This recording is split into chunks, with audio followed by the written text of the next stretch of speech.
සියලුනාටම සුබදසනක්. අද දිනේදී මෙම වාද සාකච්ඡාව පවත්වන්නේ නිශ්චිත වශයෙන්ම එක කරුණක් මත පදනම් වෙලා. ඒක තමයි දුරගමන ඉවර යන මගින් සඳහා ඔන්ලයින් සීට් බුක් කරගන්න පුළුවන් ක්‍රමවේදයක් හඳුන්වා දීම පිළිබඳ ජනතාව දැනුවත් කිරීම සඳහා තමයි මේ වාද සාකච්ඡාව පවත්වන්නේ. ඒ සඳහා සහභාගී වෙන සමග ඒ ශ්‍රී ලංකා ටෙලිකොම් ආයතනයේ සභාපතිතුමා මොදලාල සිල්වා මහත්මයා ඒ වගේම මේ සුමුලත් දාගතුමා පරීක්ෂක ඩිජිටල් ආර්ථික සහ මේ ප්‍රවාහන අමාත්‍යාංශයේ මොකසයි කරන්නේ ඩිජිටල් අමාත්‍යාංශයෙන් ඉන්නවා.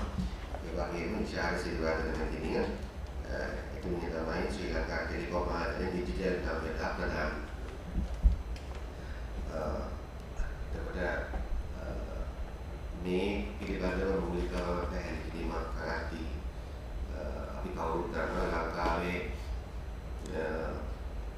විශාල වශයෙන් ජනතාව ගමන් බිමන් කරනවා. විශේෂයෙන්ම ඒ සඳහා වැඩිපුර බදාගන්නේ බස් රථ දුරයට වඩා.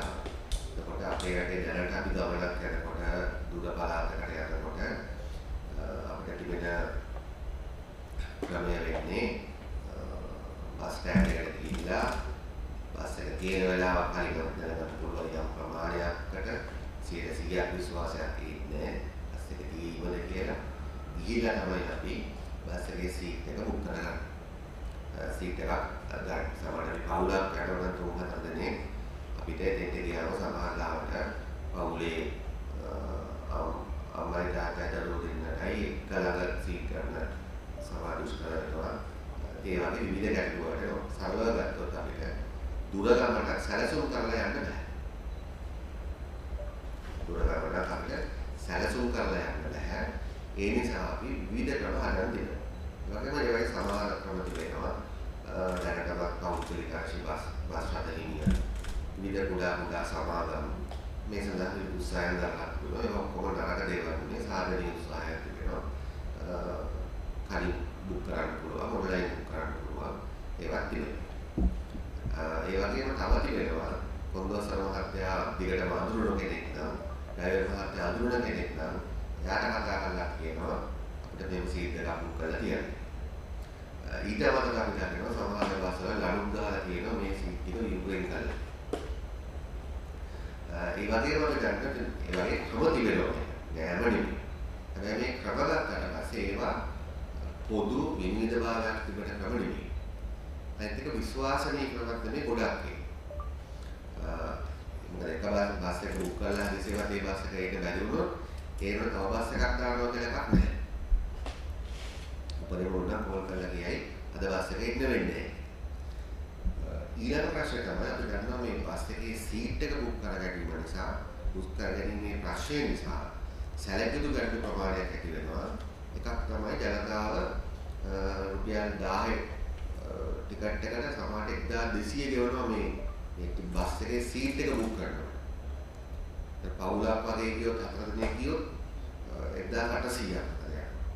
එක ටිකට් ඒ කියන්නේ 4600ක් කරනවා 4 දිනක්. 800ක් වැඩිපුර ගෙවන්න. ඒ වගේ මේ අතරේ අපිට පේනවා යම් අසාධාරණ දේවල් සිද්ධ වෙනවා. ඒක නිසා මේක ඇත්තටම අපේ රටේ පොදු ප්‍රවාහය දියුණු කරන්න තව විශාල දුරක් අපිට යන්න තියෙනවා. ඒ කියන්නේ කිසිම සැකක් නැහැ.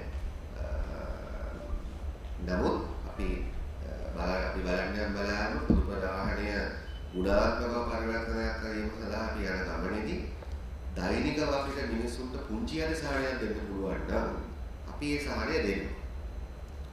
ඒක අපිට ප්‍රශ්නයක් නෑ. ඒක කොච්චර ලොකුද කොච්චර පොඩිද කියන්නේ. මිනිසුන්ගේ ජීවිතේ එක දශමයකට යහපත් වෙනවා නම් පහසු වෙනවා නම් අපි ඒක කරනවා.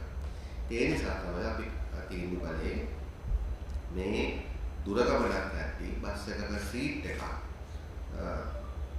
ගෙදර ඉඳගෙන හරියාකාර කලින් දවස් දෙකකට කලින් හරි ඒ වගේ බුක් කරගෙන තමන් මෙතන කිසිම ප්‍රශ්නයක් නෑ 12 දින බස් එකට දවල් 12ට නම් බස් එක පිටත් වෙන්නේ. එතකොට සාමාන්‍ය තත්ත්වෙදි වගේ උදේ 10ට එන්න ඕනේ.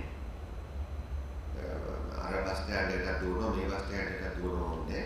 12ට තියෙන පිටත් වෙන විදිහ බස් එකට 11 මාට හොඳට නැහැ. ඒ වගේම තමයි තව දෙයක් තියෙනවා අපි දුර ගමන් යද්දී දැන් ටිකක් විශාල බසුත් ඇවිල්ලා තිබුණාට එතකොට විවිධ අවස්ථා මිනිස්සු නිකම්ම බස් එක යනවා නෙමෙයි. ඒගොල්ලන්ට අවශ්‍යයි දරුවන්ට සමහර ජනේලයන් ගන්න අවශ්‍යයි. අපි උඩ පොඩි කාලේ මෙතනින් අපි හිතනවා අපිට කියන්නේ වින්ඩෝ සීට් එකක් හම්බුනේ නැත්නම් අපි සමහරලාට වැඩක් නැහැ ඒ ගමන. ඒකද ඒවා මිනිස්සුන්ගේ අවශ්‍යතාවය. ඒවා නරක දේවල් නෙමෙයි. ඒවා ලක්ෂරීස් නෙමෙයි. දැන් අපිට නිසා ඒ වගේ දේවල් අපිට දෙන එක කිසිම ප්‍රශ්නයක් තියෙන දෙයක් නෙමෙයි. ඉතින් ඒ වගේම ගත්තා පස්සේ තව දෙයක් තමයි මේවා තිබෙන මේ මොනවාද භාණ්ඩ ප්‍රවාහ. අපි දන්නවා සමහර දුර බස් වල අපි හිතන්නේ જાති උපකරණ පවා ගේනවා. බයිසිකල් එකක් කියලා පවා තියෙනවා. සමහර ඒවා විශාල වශයෙන් ආහාර වල ප්‍රවාහණය කරන වැරද්දක් නෙමෙයි. හැබැයි ඒවා ප්‍රවාහණය කරද්දී ප්‍රමිතියකට වෙන්න ඕන, ආරක්ෂිත වෙන්න ඕන. ඒ වගේම සාධාරණ මිලකට ඒවා දෙන්න ඕන. කිලෝයක් නම් මෙච්චරයි. මොකක්ද පරිභාවකට මෙච්චරයි. ඒ වගේ මහා විශාල කතාවක් නෙමෙයි මම කියන්නේ. මේවා මේ අවුරුදු 50කට 60කට කලින් ඉඳලා ගුවන් සේවාවන් වල ඒ වගේම දුම්රිය සේවාවල් වල පාවිච්චි කරන දේවල්. ඒවා අපේ රටේ හැමදේම වගේ පරක්කු වෙලා නොසලකිලිමත් ලෙස කරපු නිසා මේවයි මේ වගේ ඉතාම සරල දේවල් විදිහට තියෙන සාහනවත් අපිට දෙන්න බැරිලා. සබතුමාලා ගන්නවා අපි කවුරුත් ඔය දීර්ඝ නිවාඩුවට ගමන් යන්න ගියාම මොන තරම් කරලා තියෙන්නේ මේ බස් එකේ සීට් එකට රණ්ඩු වෙදී. නොදකපු කෙනෙක් මම හිතන්නේ එක දවසක් හරි බස් එකේ ගිය කෙනෙක් ඉන්නවා නම් මෙතන මම හිතන්නේ කවුරුත් එකට කරලා තියෙනවා. අපිත් අසාධාරණ ලක්කලා තියෙන සමහර. ඇගේ හැයිට තමයි සමහරවිට සීට් හම්බ වෙන්නේ. අන්න ඒක වෙනස්කම් තමයි අපි අද දිනේදී මේ වැඩසටහන මේ දියත් කරන්නේ. මේක දැනට අපි නියම වැඩසටහනක් විදිහට පටන් ගන්න. මොකද අපි නියම වැඩසටහනක් කරන්නේ මේකට අපි ආරම්භ කරන්නේ මේක මූලික වශයෙන්ම පෞද්ගලික ආශය දිග දුර බස් වලින් දැනට ශ්‍රී ලංකාව සතු යම්කිසි මෙවැනි ආකෘතියක් තිබෙනවා ප්ලැට්ෆෝම් එකක් තිබෙනවා. මොකද එය ජාතික වැඩපිළිවෙලක් එක්ක සමාන එකම ටෙක්නොලොජි එකකට යායුතු වෙනවා. මිනිස්සුන්ට ලංගම් බස් බුක් කරන්න කැබ් එකකුයි පුද්ගලික බස් බුක් කරන්න තවත් දෙයක්ුයි බෑ. මිනිස්සු ඔක්කොම එක තැනකට එන්න ඕන. ඒ නිසා අද අපි කරන්නේ මේ නියම ව්‍යාපෘතියක් පටන් ගැනීම. එකට අපිට ශ්‍රී ලංකා ටෙලිකොම් ආයතනය මොබිටෙල් ආයතනය අපිට උදව් කරනවා ශ්‍රී ලංකා ටෙලිකොම් එක. ඉතින් ඒ නිසා ඇත්තටම අපි මේ වාද සාකච්ඡාවක් කියන්න බැලුනේ මොකද නිසා නෙමෙයි.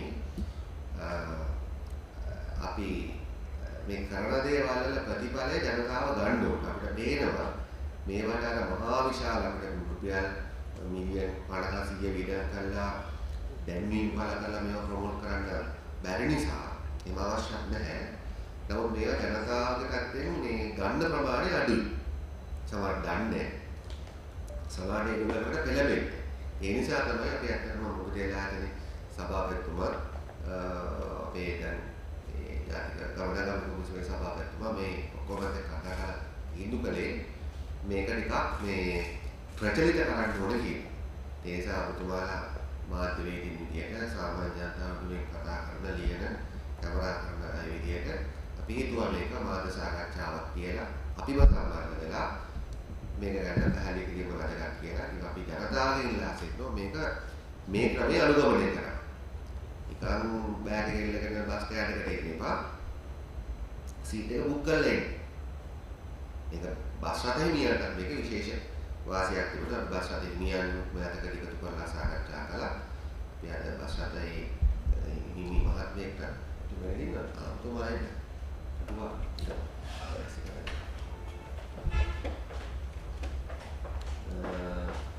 ඉතින් මොකද එතුමාලට මේක වාසියක් කියලා එතුමාලා දානවා. එතකොට එතුමාලගේ වගේ සංඛ්‍යාවක් තියෙනවා. එතුමාලට රණ්ඩු වෙන අවස්ථාවක් නෑ. මේක පහසුකම් ගොඩක් තිබෙන ඒ නිසා මට ලොකු කතාවක් නෑ කියන්න. විශේෂයෙන් ජනතාවගේ ඉල්ලා සිටින තියෙන්නේ මින් ඉදිරියේදී දුර ගමන් යනකොට කරුණා කරලා සීට් එක බුක් කරලා බඩුවක් බාන්න ගෙනියනවා නම් යම් ප්‍රමාණයකට ඒවා හරියට එතන ටික කරලා ඉන්න අපේ මේ සුමුරත්නායක මහත්මයා සහ ආශාර ශිරවදන මහත්මිය ගැන පැහැදිලි කිරීමක් කරයි. ඒ නිසා මේක තමයි මූලික මේ අටක් කරන්න තියෙන පැහැදිලි කිරීම. මම කෙටියෙන් පැහැදිලි කිරීමක් සඳහා ආරාධනා කරනවා අපේ ශ්‍රී ලංකා ටෙලිකොම් ආයතනයේ සභාපතිතුමාට. ඒක අදහස් දැක්වීමක්. එතුමා තමයි මේ සම්පූර්ණයෙන්ම මේවට වියදම් කරගෙන මාසු වෙන්නේ. එතුමාට ආරාධනා කරනවා මේ සම්බන්ධව කෙටි පැහැදිලි කිරීමක් කරන්න.